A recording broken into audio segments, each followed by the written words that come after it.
히브리서 11장 24절에서 26절 세 절 말씀인데요. 24절에서 26절 한 절 한 절 교독하고 26절 함께 합독해 봉독해 올리도록 하겠습니다. 제가 먼저 읽겠습니다. 믿음으로 모세는 장성하여 바로의 공주의 아들이라 칭함 받기를 거절하고 도리어 하나님의 백성과 함께 고난받기를 잠시 죄악의 낯을 누리는 것보다 더 좋아하고. 함께 읽겠습니다. 그리스도를 위하여 받는 수모를 애굽의 모든 보화보다 더 큰 재물로 여겼으니 이는 상 주심을 바라봄이라. 아멘. 네, 우리는 지금 히브리서 11장에 나타난 믿음으로 이 땅을 살았던 사람들에 대한 말씀을 함께 듣고 있는데요. 지난주에는 성례 주간이라 주 예수님의 거룩한 만찬 성찬식이 있어서 지난주에는 순서를 바꿔서 히브리서 11장 27절에서 29절의 말씀으로 믿음으로 애굽을 떠나라는 말씀을 함께 들었는데요. 다시 원래 순서로 돌아와서 오늘은 조금 전 함께 봉독한 24절에서 26절 말씀으로 믿음으로 모세는 이라는 말씀의 제목으로 주님이 오늘 우리 공동체에게 주시는 은혜의 말씀을 함께 받아 먹으려 합니다. 오늘은 모세에 대한 이야기예요. 우리는 이미 2주 전에 23절에서 믿음으로 모세가 났을 때 그 부모가 그래서 2주 전에 믿음으로 그 부모가 라는 말씀의 제목으로 이미 모세 이야기의 핵심적인 전반부 이야기를 함께 나눴는데요. 오늘 본문의 말씀과 깊이 연관이 있어서 그때 다 전하지 못한 중요한 이야기가 있어서 먼저 그 내용을 함께 나누기 원하는데요. 우선 오늘 본문의 말씀 24절과 25절 두 절 말씀 다시 한번 읽겠습니다. 함께 읽겠습니다. 시작. 믿음으로 모세는 장성하여 바로의 공주의 아들이라 칭함받기를 거절하고 도리어 하나님의 백성과 함께 고난받기를 잠시 죄악의 낙을 누리는 것보다 더 좋아하고. 아멘. 오늘 본문을 보면요, 성경은 우리에게 놀라운 이야기를 전해주고 있는데요. 이집트의 왕자였던 모세는 믿음으로 바로의 공주의 아들이라는 칭함받기를 거절했다는 거예요. 그러니까 왕자의 신분을 거절하고. 그럼 뭘 선택했다는 거죠? 믿음으로 모세는 하나님의 백성과 함께 고난받기를, 이 땅에서 잠시 죄악의 낙을 누리는 것보다 더 좋아했다는 거예요. 그럼 모세에게 이런 믿음의 선택을 하는 것이 어떻게 가능했을까요? 우선은 하나님께서 모세에게 믿음을 주셨기 때문이겠죠? 이걸 기본 전제로 하고, 그럼 이 하나님에 대한 이야기는 누구에게 들었을까요? 누구에게 들었을까요? 바로 모세의 친엄마, 모세의 생모였던 요게벳으로부터 하나님에 대한 말씀과 이야기를 모세는 늘 들어왔던 거예요. 애굽에서 왕자의 옷을 입고 왕자의 음식을 먹고 왕자의 교육을 받지만, 그래서 모든 학문에 능통했지만 모세에게는 애굽의 왕자로서의 정체성이 아니라 나는 하나님의 백성이다. 하나님의 백성이라는 정체성이 모세 마음 가운데 늘 살아 꿈틀거리고 있었던 거예요. 그럼 그걸 누가 알려주었을까요? 엄마였던 요게벳이에요.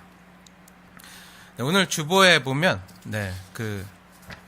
어느 날 애굽의 공주가 나일강을 거닐다가 출애굽기 2장 내용 보면 애굽의 공주가 나일강을 거닐다가 갈대 상자를 보고 시녀를 보내서 건져와라, 가져와라 해가지고 시녀가 이제 그 나일강에 들어와서 이제 공주에게 그 갈대 상자를 주니까 이제 공주가 그 갈대 상자 안에 갓난 아기가 울고 있던 걸 본 거예요. 하나님이 이 공주의 마음을 동하게 해서 마음을 움직여서 그 아이를 히브리 아이임을 알고도, 국법에 따라서 이제 아버지의 명에 의해서 버려진 아이임을 알고도 이 아이는 내가 살려서 내 자식 삼아야겠다, 이런 마음을 하나님이 동하게 하셔서 그 아이를 건져서 자기 아들 삼아요. 그래서 애굽의 공주는요, 이제 그 아이를 건져내었다고 해서 이름을 모세라고 이름 짓고요, 그 모세를 자기 아들로 삼아 이집트의 왕자가 되게 해요. 그러니까 하루아침에 노예 자식에서 이집트의 왕자가 되었어요. 때마침 이 장면을 옆에서 보고 있던, 숨어서 보고 있었던 사람이 있었잖아요. 누구죠? 네, 모세 누나. 네, 모세의 누나가 그걸 보고 있다가 애굽의 공주에게 달려가서, 공주님, 제가 공주님을 위해서 이 히브리 아이에게 젖을 먹일 유모를 찾아오겠습니다. 유모를 불러오겠습니다. 해가지고 이제 누굴 불러가죠? 네, 모세 엄마였던 요게벳. 네, 요게벳이 이제 공주의 부름을 받아서 당당히 이제 모세를 품에 안고 늘 젖을 먹이면서 모세에게 하나님에 대한 이야기를 들려주게 돼요.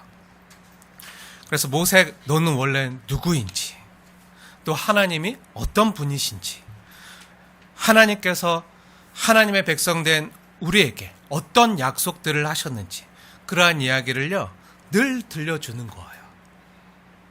뭐죠?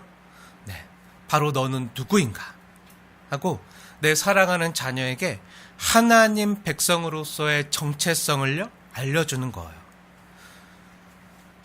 사랑하는 여러분, 네, 많은 사람들이 자녀들에게 이거 해? 저거 하지 마? 이건 꼭 해야 돼?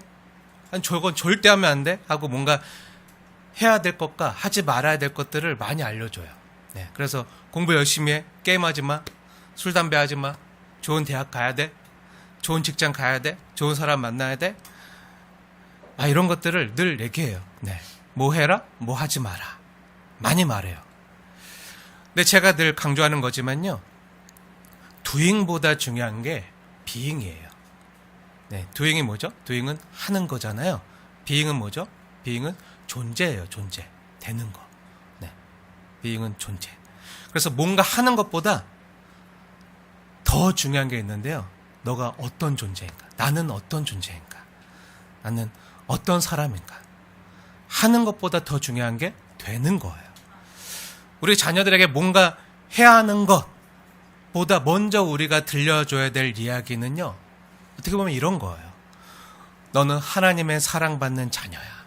나도 너를 사랑한다. 너가 얼마나 귀한 존재인지 아니? 하나님이 너를 창조하셨고 너를 향한 놀라운 계획을 가지고 계셔. 그리고 너와 늘 함께 하신다고 약속하셨어. 우리 힘으로 안 되는 거 많잖아.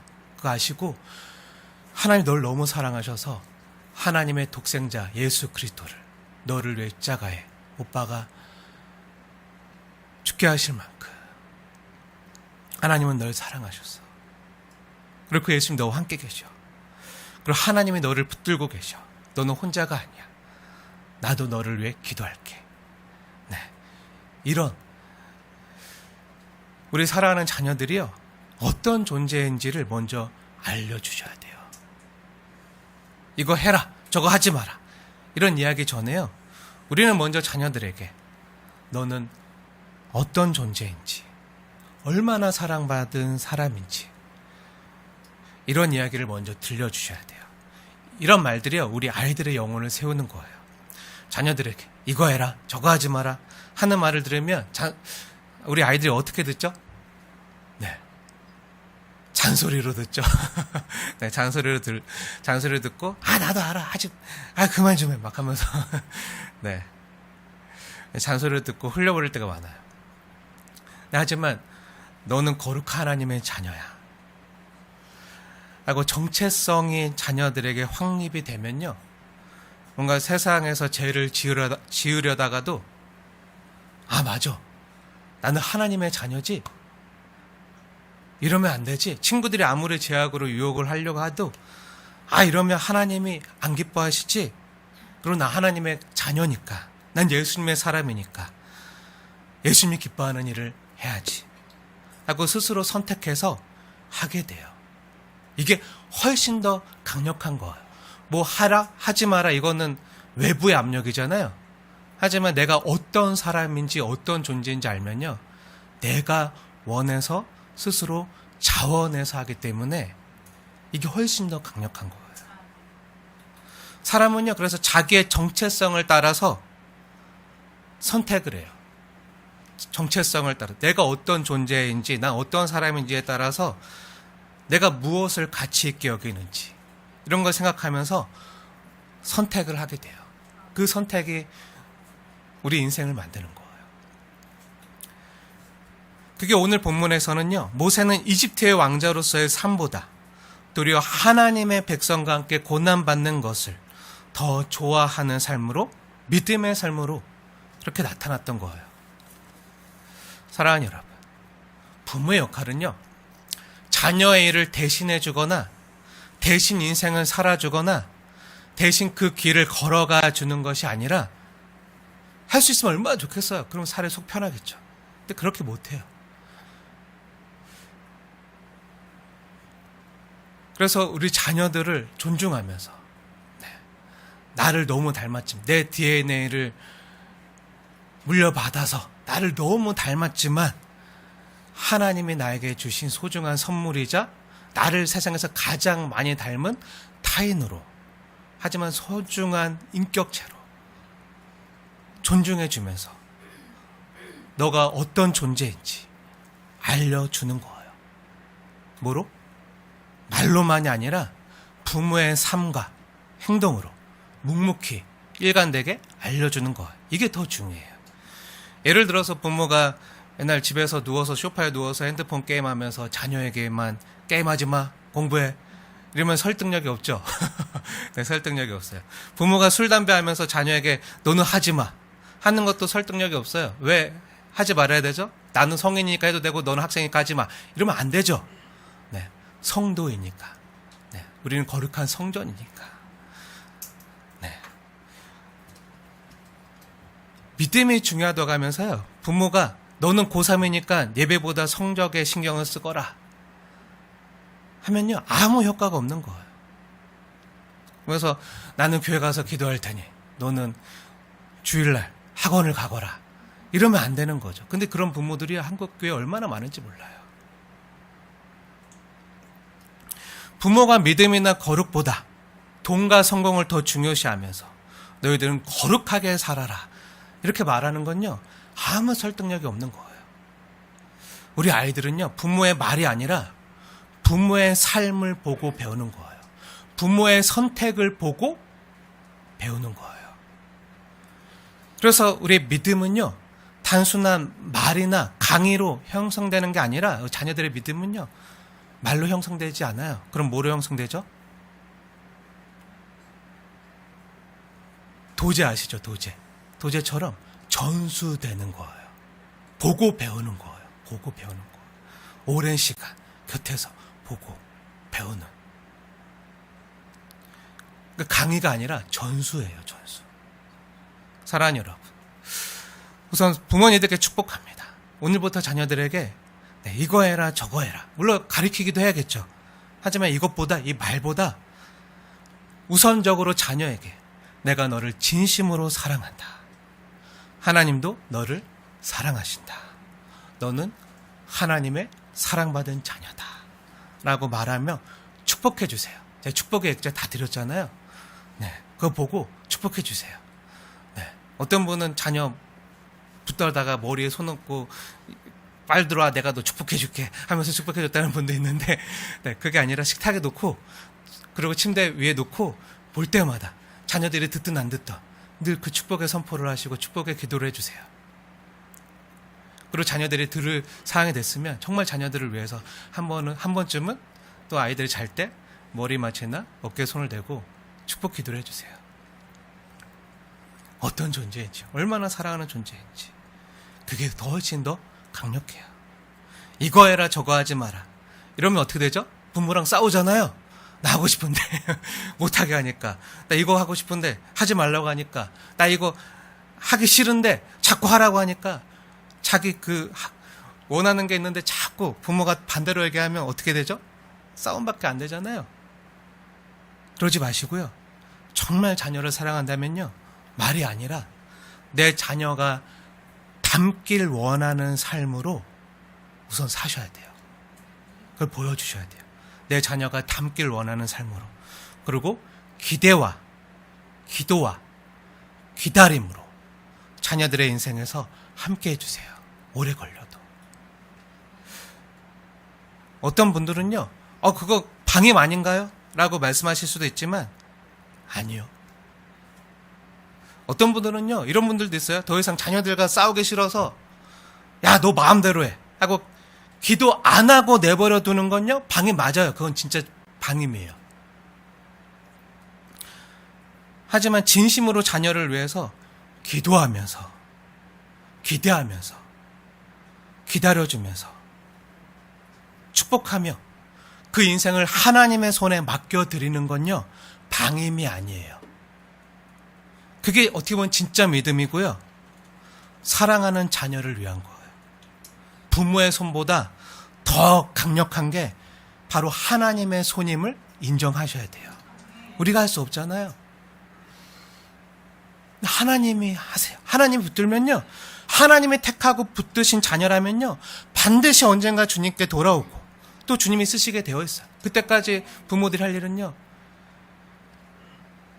기대와 기도와 기다림으로, 또 그러한 삶으로 함께 해주셔야 돼요. 그 인생 내버려 두면 안 돼요. 방임하라는 게 아니에요. 자포자기하라는 게 아니에요. 주님께, 주님 손에 맡겨드리면서 정말 우리 다음 세대 아이들이나 우리 자녀들 정말 좀 내 마음 좀 알아서 좀 이렇게 했으면 좋겠는데 정말 안 되잖아요. 정말 힘들잖아요. 그때마다 제가 잘 못 부르는 분이 찬양이지만 요즘에 가장 많이 부르는 찬양이 있어요. 입만 열면 부르는 찬양이 있어요. 주님 손에 맡겨드리리. 이 찬양만 나와요. 내 힘으로 안 된, 내 손으로 안 되고 내 힘으로 안 되고 주님이 하셔야 됩니다. 주님이. 네, 주님이 알아서 하세요. 이건 방임이고 네, 주님이 하시되 그 아이를 향한 사랑하는 마음으로 기도하면서 주님 붙잡아 주세요. 그러면요, 주님 붙든 자녀들은요, 반드시 주님께 돌아오고 주님이 쓰시게 돼 있어요. 이걸 믿고 주님 손에 맡겨드리세요. 너무 중요한 내용이라 오늘 본론에 들어가기 앞서 함께 나누었고요. 이제 본격적으로, 네, 이제 시작합니다. 본격적으로. 네, 이제 본론의 말씀을 함께 상고하기 원하는데요. 그럼 다시 한번 오늘 본문의 말씀을 마음 깊이 새기면서 24절부터 26절 세 절 말씀 다시 한번 볼게요. 우리 세 절 말씀 함께 읽겠습니다. 시작. 믿음으로 모세는 찬성하여 바로의 공주의 아들이라 칭함받기를 거절하고 도리어 하나님의 백성과 함께 고난받기를 잠시 죄악에 좋아하고 그리스도를 위하여 받는 수모를 애굽의 모든 보화보다 더 큰 재물로 여겼으니 이는 상 주심을 바라봅니다.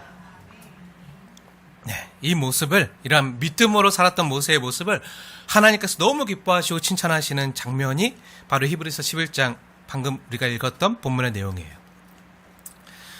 히브리서 11장 믿음의 장에서 모세는 이 모든 것을 믿음으로 했다라고 하나님이 인정해 주시는 거예요. 애굽의 왕자의 지위를 거절하고 도리어 하나님의 백성과 함께 고난받기를 스스로 선택하고 심지어 그리스도를 위하여 받는 수모를 애굽의 모든 보화보다 더 큰 재물로 여길 수 있었던 것은 모두 모세가 믿음으로 이런 고귀한 선택을 했다는 거예요. 하나님의 인정이에요. 그 마음의 동기가 매우 고상하고 남달랐던 거는요, 바로 믿음으로 모세가 서 있었기 때문이라는 거예요. 하나님께서는요, 모세의 이런 남다르고 비범한 모습이 한결같이 믿음 안에서 이루어진 일이요, 믿음으로 선택한 일이요, 또 믿음으로 감당했던 일이라고 밝히고 계신 거예요. 사실 이런 모세의 모습은요, 우리가 너무나도 닮고 싶고 갈망하는 모습이긴 하지만요, 또 어떻게 생각하면 많은 분들이 이런 모세를 보면 반대로, 에이, 목사님 그건 모세니까 가능하죠. 모세니까 가능하지 하고, 아이, 모세는 나와 다른 걸, 모세는 특별하니까 하고, 이 모세에 대한 말씀을 오늘 이 시간 나에게 주시는 하나님의 음성으로 듣지 않고 모세에게만 말씀하신, 아니면 다른 사람에게 하시는 음성이냐 듣는 분들이 많아요. 아, 모세는 애굽의 왕자였잖아. 모든 학문에 능통했잖아. 금수저였잖아. 아, 나는 내 꼬라지가 이건데 나는 아니지. 이건 그런 특별한 사람들에게만 하시는 내용이고, 이렇게 받아들이는 사람들도요, 은근히 많아요.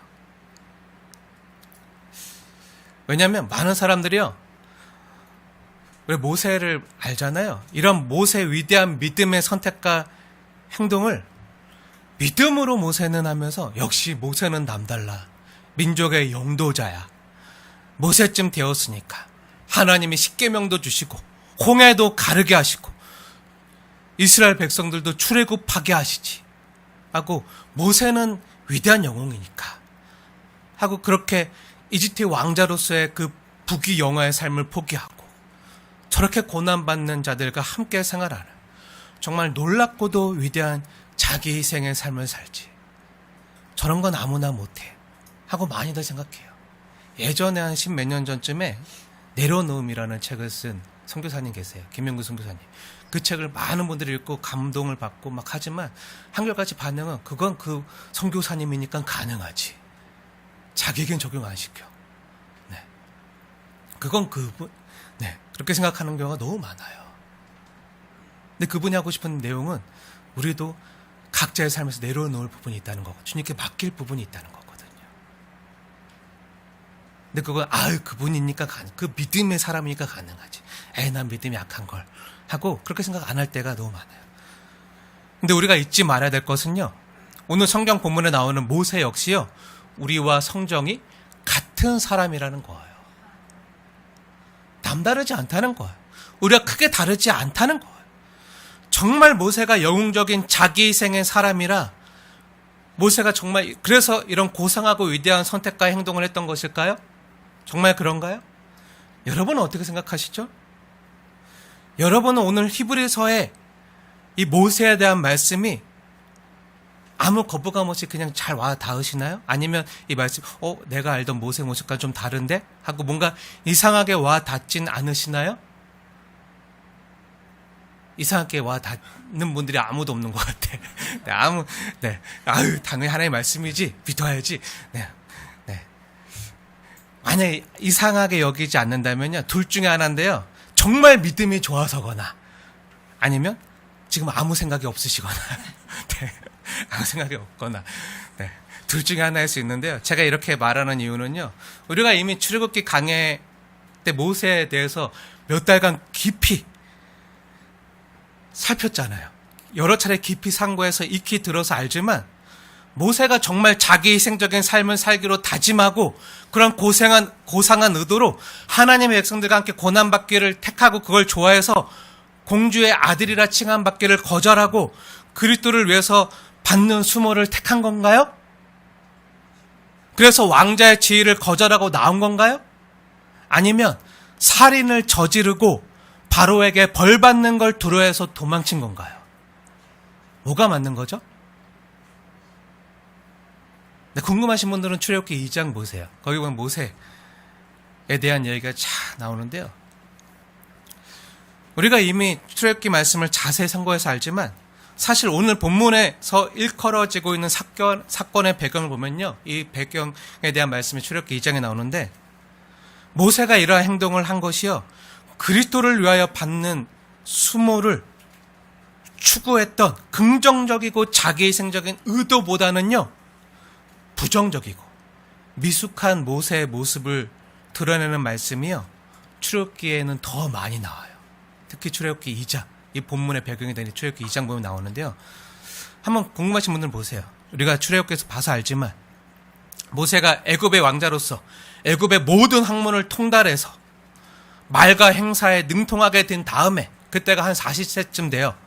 40세쯤 되어서 이제 내가 내 동족 히브리인들을 도울 수 있으리라 이렇게 판단하고 나갔다가 결국 어떻게 되죠? 살인을 저지르게 돼요. 그리고 그 살인죄가 모세의 도움을 받았던 동족의 적반하장적인 발설로 인해서 탄로가 나요. 탄로가 나고 그 고발이 바로에게 애굽의 바로에게 들어가요. 그래서 바로가 모세를 벌하려고 잡으려고 하죠. 어떡하죠? 모세가 바로가 두려워서 도망가요. 도망자가 돼요. 그래서 미디안 강야로 도망치잖아요. 그때 모세가 무엇을 깨닫죠? 지금까지 배운 세상의 학문과 능력과 재주로 하나님의 백성들을 돕거나 구할 수 있으리라 생각했지만 어땠죠? 네, 아니었죠. 다 실패했어요. 안 됐어요. 하나님의 일을 감당하는 것은요, 그런 세상의 지혜나 재주로 감당할 수 있는 것이 아니에요. 그런데 전혀 준비되지 못한 상태에서 하나님의 부르심도 없는데 그냥 자신의 판단에 따라서 내가 이스라엘의 지도자지. 나는 다 이미 겸비했어. 내가 가장 최고의 교육을 받았어. 그리고 나 아니면 누가 해? 하고 이렇게 경솔하게 나섰다가 어떻게 되죠? 참담한 실패를 뼈저리게 겪어요. 그것도 자기 동족에게. 누가 너를 우리의 관리자로 삼았냐? 누가 너를 우리의 지도자로 삼았냐? 하면서 그 동족들이 가서 고발하잖아요. 나는 너의 지도를 받기 싫다 이거잖아요. 그래서 도망자가 되어서요, 미디안 강야로 도망쳐서 거기서 양떼를 치는 목동으로 40년간 살아요. 그 똥 묻은 지팡이를 붙들고 40년간 살다가 이렇게 늙어요. 그러면서 십보라를 만나서 거기서 아들을 낳고 아들의 이름을 짓게 되는데 그 아들의 이름이 뭐죠? 네, 게르솜. 게르솜이라고 짓잖아요. 게르솜의 이름의 뜻이 뭐죠? 네, 한번 성경을 보세요. 오늘 본문의 이야기가 잘 나와 있는 출애굽기 2장 말씀인데요. 출애굽기 2장의 이야기인데요. 출애굽기 2장 22절 보면 게르솜의 뜻이 나와요. 어떻게 보면 모세의 고백이에요. 그럼 우리 출애굽기 2장 22절 함께 읽겠습니다. 시작. 그가 아들을 낳음에 모세가 그의 이름을 게르솜이라 하여 이르되 너희가 타국에서 나그네가 되었음이라 하였더라. 아멘. 아멘. 게르솜 이름의 뜻이 뭐죠? 네, 내가 타국에서 나그네가 되었습니다. 이 뜻이에요. 요즘으로 말하면요, 토사구팽 되었구나. 나는 아웃사이더구나. 인싸가 아니구나. 아싸구나. 별 볼 일 없는 자구나. 이런 뜻이에요.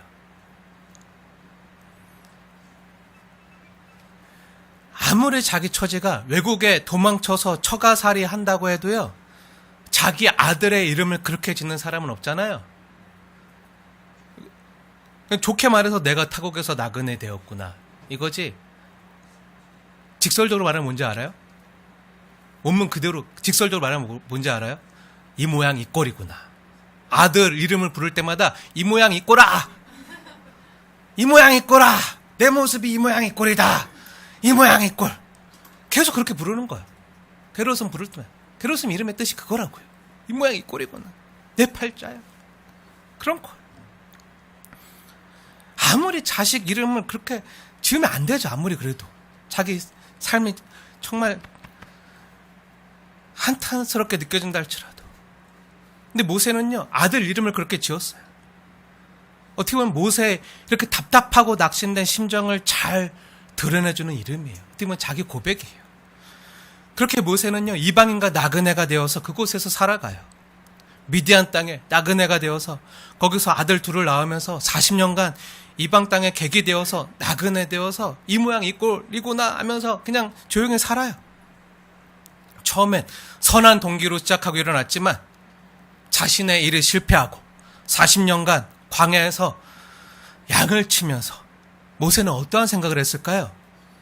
어쩌면 과거를 뒤돌아보면서 40세 때 젊었을 때 자기 모습을 떠올리면서 한때 내가 잘 나갔는데 정말 내가 다 누렸는데 근데 내가 다 할 수 있었는데 내가 너희들을 위해서 내가 이 왕국도 포기하고 왕권도 포기하고 내가 얼마나 많은 대가를 치렀는데 너희는 이런 나를 알아주지도 않고 오히려 나를 이렇게 천대하는구나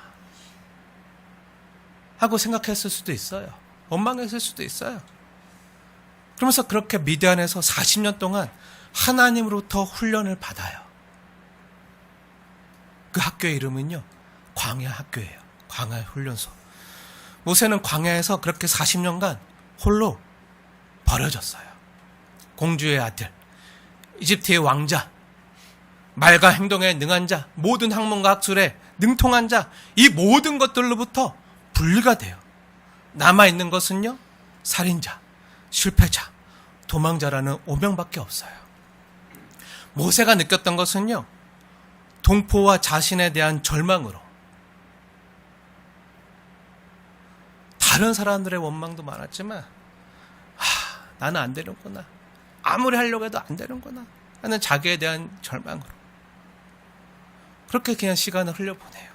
40년간 흘려보내요. 그렇게 80이 되었어요. 모세가 80살에 그래서 다시 하나님께 부름받았을 때, 떨기나무 가운데 나타나시 하나님께 부름받았을 때 했던 말이 뭐죠? 그 내용이 출애굽기 3장에 나와 있는데요. 어떤 말을 하죠? 하나님이 부르실 때 모세가 하나님 앞에 뭐라고 고백하죠? 나는 말을 못하는 자입니다. 나는 아이입니다.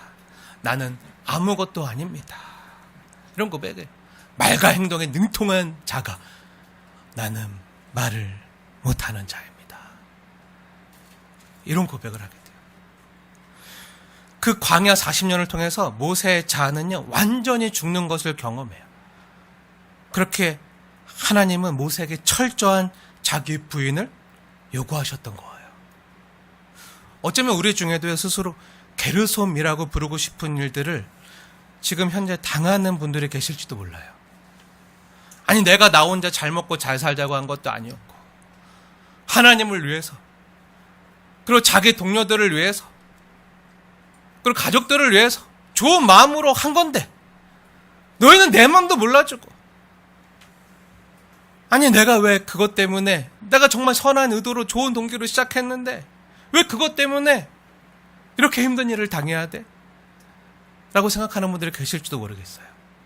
아니, 내가 믿음으로 살아왔는데, 내가 하나님 안 믿은 것도 아니고, 내가 하나님의 백성이라는 정체성도 있고, 그리고 내가 하나님을 위해서, 하나님의 일을 위해서 이스라엘 백성들, 하나님의 백성들과 같이 고난받는 걸 택하려고 내가 이렇게 했는데, 믿음으로 살았는데 왜 이래야 돼?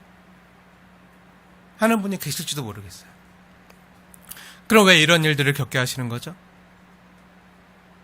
왜죠? 그럼 다른 질문을 드릴게요. 사랑하는 여러분, 지금까지 여러분의 계획대로 되어 오신 게 있으신 분 손. 내 계획대로 다 되어 왔다. 하나님의 은혜로 다, 마음먹은 대로 다 되어 왔다. 있으신 분 혹시 계신가요? 없으신 분 손 내리세요.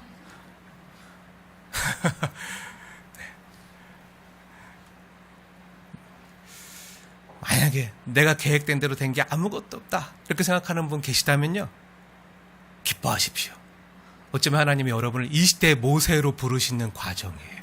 이 시대의 모세로 쓰시려고, 귀하게, 모세처럼 귀하게 사용하시려고 지금 준비 중이신지도 몰라요. 우리는 오늘 본문에 나오는 모세처럼요, 아니, 내가 나 혼자 잘 먹고 잘 살려고 한 게 아닌데 그게 뭐가 의미가 있나? 나 혼자 잘 되는 게 뭐가 의미가 있나? 하나님의 나라를 위해서, 또 하나님의 백성들을 위해서 내 삶을 의의 도구로 드려야겠다, 하나님의 거룩한 도구로 드려야겠다 하면서 앞으로 주님이 나에게 주신 이런 위대한 꿈을 위해 내가 살리라 마음 먹을 때가 다들 있었잖아요. 주님만 위해 살겠습니다 고백했을 때 다 있었잖아요. 그 꿈을 생각하면, 아니, 내가 어떻게 그런 생각을 하게 되었는지 스스로 생각해도 내가 대견스럽고 막 가슴이 뛸 때가 있어요. 하지만 현실로 돌아와서 내 모습을 보면 어떻죠? 한숨만 나와요. 한숨. 나 그랬는데, 나 그때 정말 그랬는데, 지금 내 모습을 보면 게르솜, 이 모양 이 꼴, 내 꼴을 보면 지금 이 꼬라지로는 도저히 그런 일을 이룰 수 없을 것 같다. 한때는 그런 꿈이 있었는데 지금은 안 될 것 같다. 그래서 내 현실을 보면서 게르솜, 이 모양 이 꼴이지 하면서 한숨을 푹푹 내쉬면서, 아, 내가 그래도 왕년에는 이런 꿈이 있었는데, 주님이 나에게 이런 꿈을 주셨는데, 그런데 지금은 내가 이 모양 이 꼴이구나 하고 그냥 죽지 못해 산다고 생각할 때도 있어요. 모세처럼 시간만 흘려보낼 때도 있다고요. 그럼 하나님이 왜 이렇게 하시는 거죠? 내가 하나님 안 믿은 것도 아닌데, 또 내가 하나님의 백성이라는 정체성도 있는데, 하나님 나를 하나님의 백성으로 불러주시고 또 믿음 주시고 또 주님의 나라와 그 의를 위해서 소명과 사명을 주었다고 생각해서 그것을 하려고 했는데, 그걸 하려고 했으면 하나님 멋지게 이루도록 도와주셔야지 왜 이렇게 힘들게 하시는 거죠? 왜 뜻대로 안 되게 하시는 거죠? 주님이 도와주시면 주님도 좋고 그렇게 주께 영광도 주님도 좋으실 거고 나도 좋을 텐데 왜 내가 기대한 대로 하나도 안 이루어 주시는 거죠? 그렇게 생각할 때 있나요, 없나요? 네, 그래서 이 시간 그 이유를 함께 상고하려고 하는데요. 하나님께서는 우리에게 무엇을 기다리시는 거죠? 네, 결론부터 말하자면요. 저와 여러분 한 사람 한 사람에게서 주님이 원하시는 건 자기 부인이에요. 자기 부인을 기다리시는 거예요. 나를 따르려거든 자기를 부인하고 나를 쫓을 것이니라. 우리의 철저한 항복을 기다리시는 거예요. 주님, 내 힘으로 안 됩니다. 나 혼자 설 수 없습니다. 이 고백을요 기다리시는 거예요. 모세가 도망자가 되어서 미디안 광야에서 나는 게르솜입니다. 이 모양 이 꼴로 삽니다. 실패한 자입니다. 고백하면서 40년 동안 광야 훈련소에 입학해서 하나님께 받은 교육은요, 어떻게 보면 세상 교육과 정반대의 것이었어요. 어떤 것이었죠? 네, 철저히 자신의 무지와 무능을 깨닫고 고백하게 하는 자기 부인의 가르침이었어요. 근데 세상 교육은 다르죠. 세상 교육은요, 우리가 어떠한 자격과 실력을 갖추면, 어떤 능력을 갖추면 나는 무엇이든지 할 수 있어, 이런 교육이잖아요. 할 수 있도록 하게 하는 교육이잖아요. 근데 광야 학교에서의, 광야 훈련소에서의 하나님의 교육은요 달라요. 우리 스스로 할 수 없음을 먼저 깨닫게 해주세요. 내 힘으로 할 수 없습니다. 이걸 먼저 알게 해줘요. 철저히 자신의 무지와 무능을 깨닫는 훈련이에요. 그래서 정작 하나님이 모세를 불러서 그를 이스라엘의 지도자로 세우려고 하실 때 모세가 오히려 나는 감당할 수 없습니다. 나는 말을 못하는 자입니다. 나는 아이입니다. 하고 거절하잖아요. 모세가 하나님께 뭐라고 고백하죠? 내가 누구이기에 바로에게 갑니까? 난 이 모양 이 꼴로 살았던 사람입니다. 나 아무것도 아닙니다. 내가 누구이기에, 내가 누구길래 왜 갑니까? 그리고 내가 누구이기에 바로에게 가면 내가 이스라엘 자손들을 애굽에서 인도하여 내릴까? 이렇게 말하잖아요. 정말 그런가? 출애굽기 3장 말씀 보세요. 출애굽기 3장 10절과 11절 말씀인데요. 우리 두 절 말씀 함께 읽겠습니다. 시작. 이제 내가 너를 바로에게 보내어 너에게 내 백성 이스라엘 자손을 애굽에서 인도하여 내게 하리라. 모세가 하나님께 아뢰되 내가 누구이기에 바로에게 가며 이스라엘 자손을 애굽에서 인도하여 내리이까. 아멘. 네, 10절 말씀 뭐죠? 하나님의 명령이잖아요. 하나님의 말씀이잖아요. 그리고 11절은 모세의 대답이잖아요. 근데 모세가 뭐라고 하죠? 아니 내가 누구라고 그 일을 한단 말입니까? 그러니까 12절에 하나님이 모세에게 뭐라고 말씀하시죠? 너가 하는 거 아니야. 내가 반드시 너와 함께 있으리라. 너와 함께하는 내가 너와 함께 그 일을 할 거야. 그래서 내가 반드시 너와 함께 있으리라. 말씀하시잖아요. 말씀하셔도 그 밑에 또 뭐라고 하죠? 모세가 계속 못한다고 하면서 이래서 못해요 저래서 못해요 하면서 계속 하나님의 부르심을 거절하잖아요. 나중에는 뭐라고까지 말하죠? 네. 예전에 40년 전에 모세는 젊어서는 애굽의 모든 학술에 통달해서 말과 행사에 능통했던 모세 자신이 이제 뭐라고 말하죠? 40년이 지나서 주여 보낼 만한 자를 보내소서. 나는 말에 능치 못한 자라. 이렇게 말하기까지 하잖아요. 나는 말을 못해요. 내가 누구길 보낼 만한 자 보내세요. 나는 말 못해요. 말에 능치 못한 자예요. 이렇게 계속 뻗대고 버티니까 하나님 어떻게 하시죠? 모세에게 화내시잖아요. 모세에게 화를 내시고 역정을 내시고 노하신 다음에 그럼 내가 너의 형 아론을 함께 보낼 테니 가라 하시니까 그제서야 마지못해 나서잖아요. 너 말하지 마. 네 형 통해서 말하게 할 테니까 너 그냥 가. 그러니까 그냥 마지못해 이제 가잖아요. 어떻게 보면요, 이 장면을 보기에 따라서는요, 모세의 이러한 태도가 불신앙스럽고 불경스럽게 느껴지실 수도 있을 거예요. 아니, 하나님께서 저렇게까지 얼르고 달래고 권하여 부르시는데도 모세 쟤까지 게 뭐라고, 뭘 믿고 한낱 피조물인 인간이 저렇게 뻗대고 고집을 피워도 되나?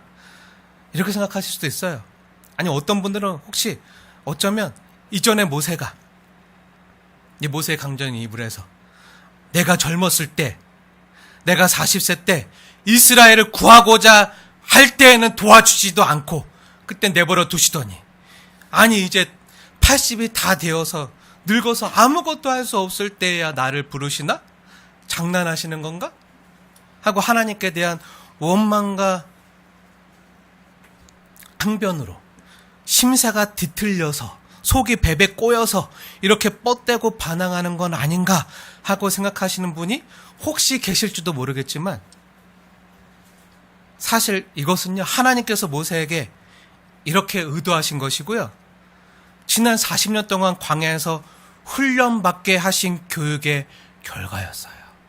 40년 동안 광야 훈련소에서 교육의 결과로 모세 딱 치면 저는 아무것도 아닙니다. 내가 누구이길래.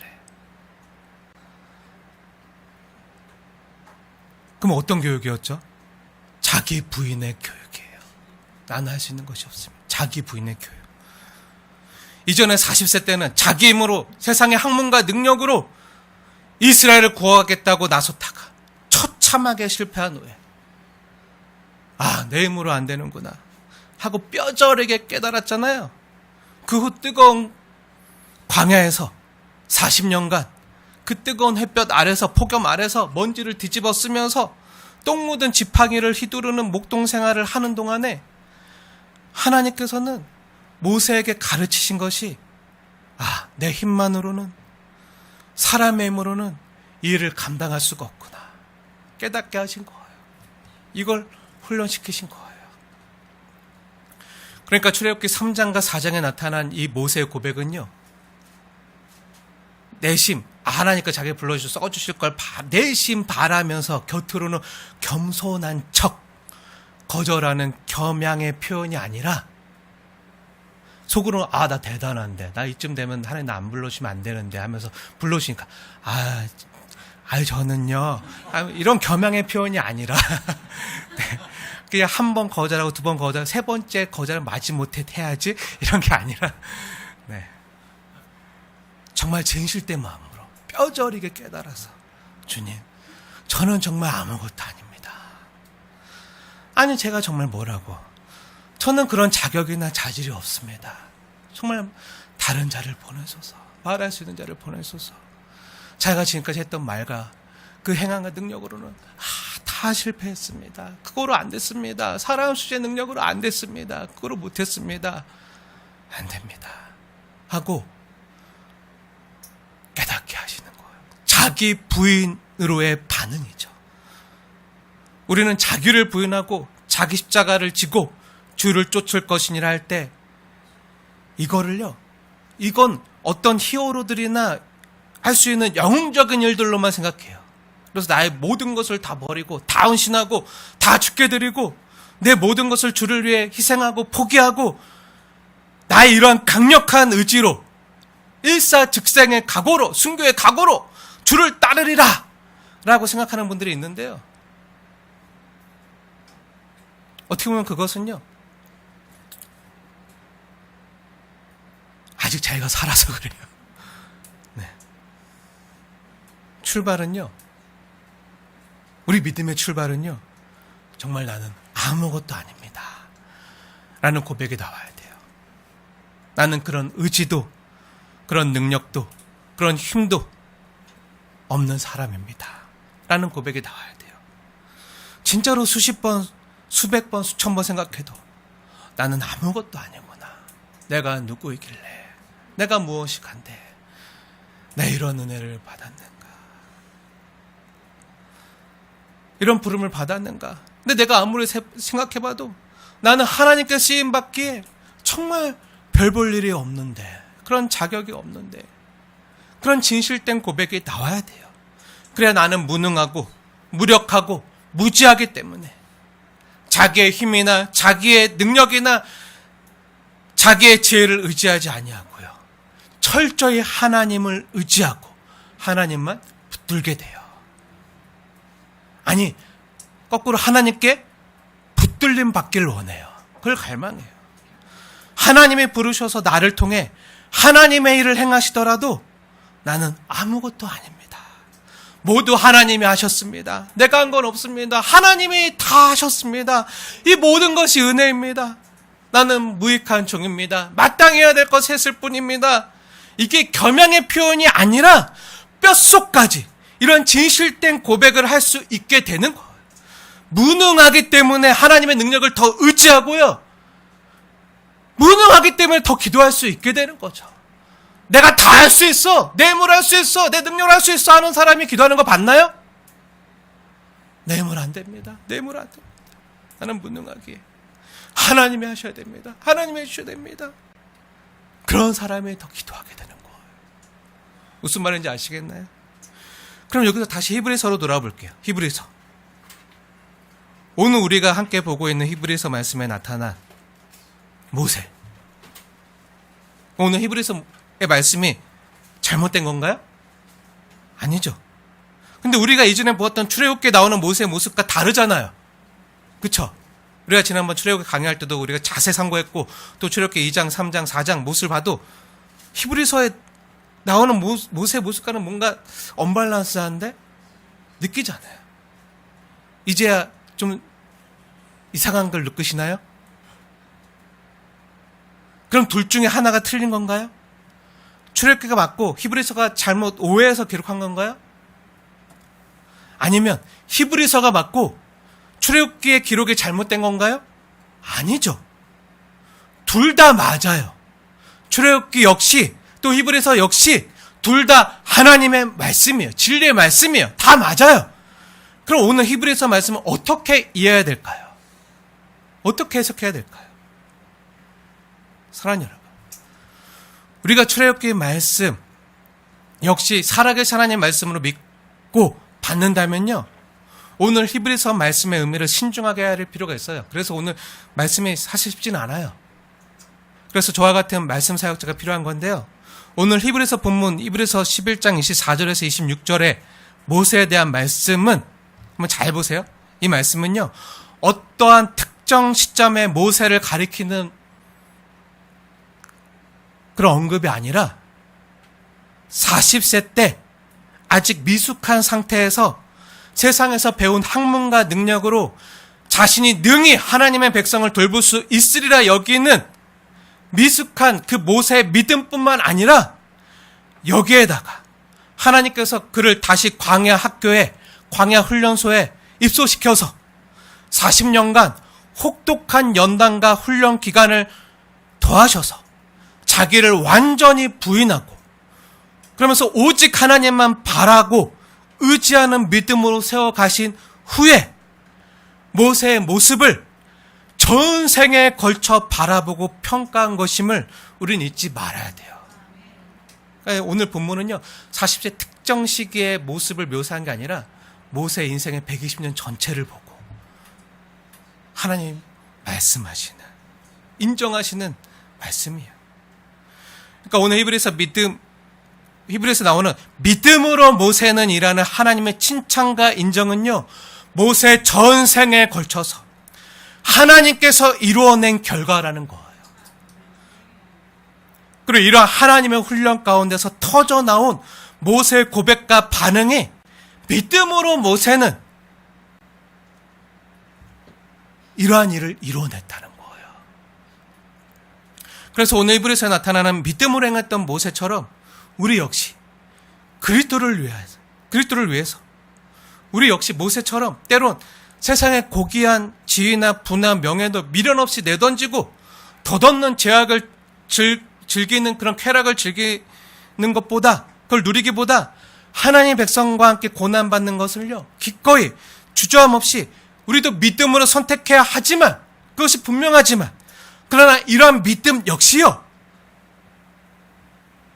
주님 없이는 내 자신이 무가치하고 무능력하고 무지하다는 것을 깨달은 후에야 이러한 철저한 자기 부인 위에야 세워질 수 있는 믿음이라는 거예요.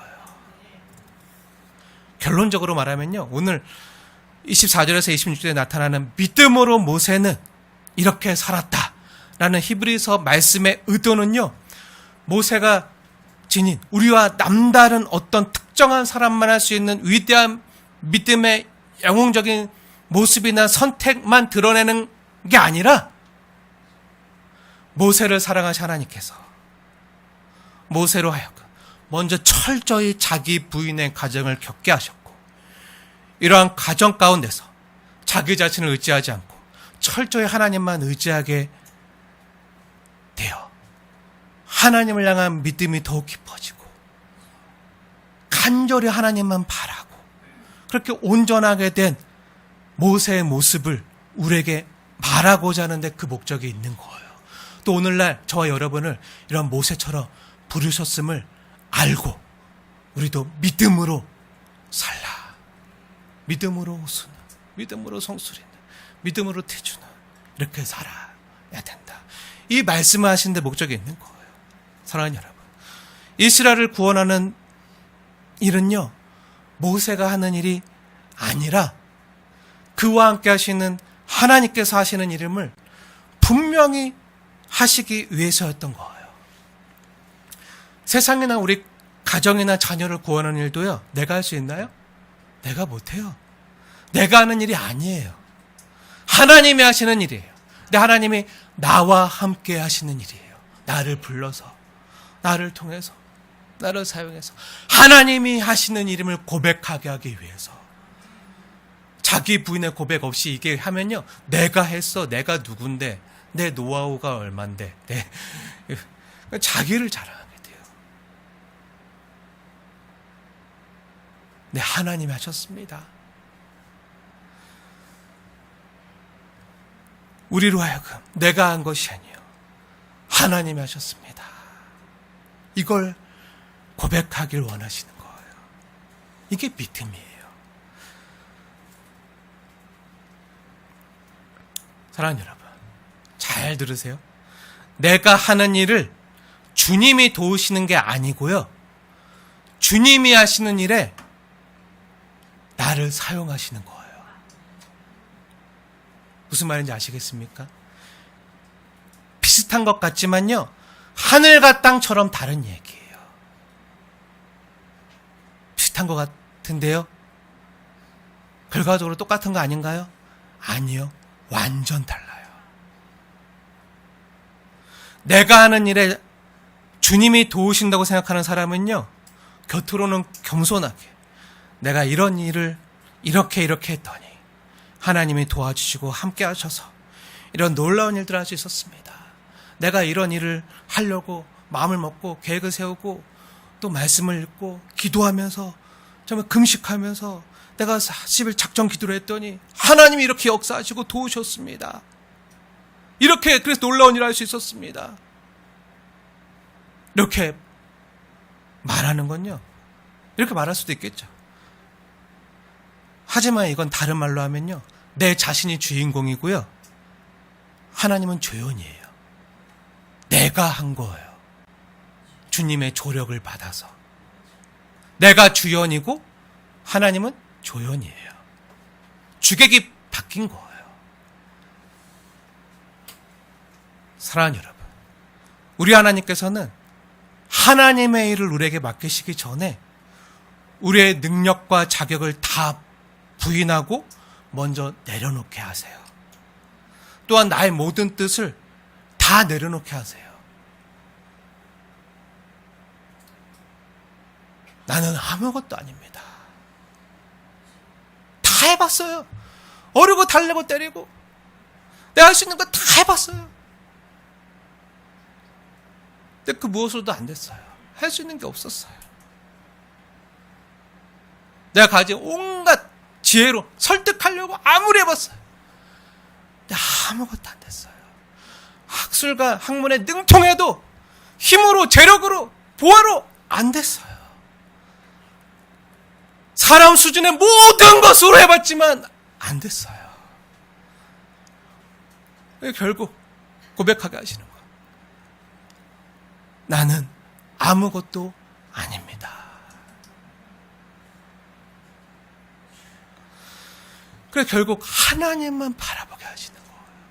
난 할 수 없습니다. 하나님이 하셔야 됩니다. 하나님이 하셔야 됩니다. 하나님이 하셔야 삽니다. 난 할 수 없습니다. 그렇게 주님만 의지하게 하시는 거예요. 왜죠? 그래야 우리가 아니라 하나님이 드러나기 때문이에요. 그래야 하나님이 드러나요. 하나님 우리를 얼마나 잘하시는지 몰라요. 우리는 틈만 나면 날 드러내려고 해요. 나를 드러내고 싶어서 안달이 나였어요. 안달이 나였어요. 안달이 나였어요. 내가 기도했더니 하나님이 이렇게 해주셨어요. 막 하면서 내 믿음이 내가 얼마나 기도 많이 했는지, 내가 얼마나 성경 많이 읽었는지, 내가 얼마나 많이 이런 것들을 막 어떻게 하든. 네, 아니에요. 하나님은요, 우리의 진실한 고백을 원하시는 거예요. 우리가 무엇을 하든. 그래서 주님의 이 거룩한 이 높아지든, 그래서 내가 잘 되고 또 내가 안 되든, 내가 때론 부귀에 처하든 빈곤에 처하든 어떤 상황이든 나를 통해서 주님만 드러나시도록, 주님만 드러나시도록, 내가 아니라 주님만 드러나시도록. 그래서 그 상황에서 하나님이 하셨습니다. 고백하게 하시는 거예요. 그래야 사람이 영광 받는 게 아니라 하나님이 영광 받으시는 거예요. 하나님 영광 받으시는 거예요. 시간이 많이 가서 이만 말씀을 마치려고 하는데요. 사랑하는 여러분, 저는 여러분이요 다 하나님께 귀하게 쓰임받길 원해요. 모세처럼 정말 귀하게 쓰임받길 원해요. 믿음으로 아무개는 하라고. 나중에 하나님 나라 가면 다 생명책이 있거든요. 다 하나님이 기록해 놓은 행위록이 있거든요. 거기에 믿음으로 아무개나 너가 나를 위해, 하나님 나라를 위해, 주의 몸된 교회를 위해 이런 일을 했구나. 믿음으로 이렇게 살았구나. 다 기록하고 계세요. 그리고 주님이 우리를 보시면서 잘했다, 잘했다 칭찬하시고 애썼다. 우리의 눈에서 눈물을 닦아주시면서 토닥여주시면서 품어주시는 그 주님의 품 안에 여러분들이 다 있기 원해요. 다 있기 원해요. 근데 그렇게 주님이 우리를 품어주시고 우리의 눈을 닦아주실 때 내가 뭔가 되었거나 내가 잘나서 내가 뭔가 좀 되기 때문에 내가 하고자 하는 일을 주님이 안 도와주시면 안 되지, 이런 마음으로 떳떳하게 당당하게 있는 게 아니라 주님 내가 누구이길래 주님 이런 나를 사랑하셨단 말입니까? 이런 나를 주의 자녀 삼으셨단 말입니까? 이런 나를 구원해서 이 영광스러운 하나님 나라의 천국에 입성하게 하셨단 말입니까? 나를 주의 신부로 삼으셨단 말입니까? 이 정말 너무 고귀한 영광스러운 자리, 주의 신부된 자리를 나에게 허락하셨단 말입니까? 하고 감격 가운데, 감동 가운데 그 주님을 배웠고 주님께 그런 신부의 순결한 고백을 하길 원해요. 사랑하는 여러분, 여러분들 다 정말 주님 앞에 설 때 온전하게 서고 쓰임받기 원하지만, 하지만 내가 뭔가 되었거나 내가 잘나서나 내가 하고자 하는 일을 하나님이 도와주셔서 하는 방법으로 쓰임받는 분들은 안 되시길 원해요. 제가 여러분을 위해서 기도하는 바는요, 하나님이 사랑하시는 우리 귀한 성도님들, 하나님이 계획하시고 하나님이 뜻하신 일에 사용해 주세요. 우리 능력으로는, 내 힘으로는, 내 방법으로는 할 수 없지만 그렇게 더욱 주님을 의지하며 자기를 부인하며 그럼에도 자기 십자가를 지고 예수님을 따르는 방식으로, 자기 부인의 방식으로 주님께 쓰임받는 거룩한 종들이 다 되게 해주세요 라고 기도하고 있어요. 그리고 그게 가장 귀해요. 이렇게 쓰임받는 저와 여러분 되어지길 주님의 이름으로 축원을 드립니다.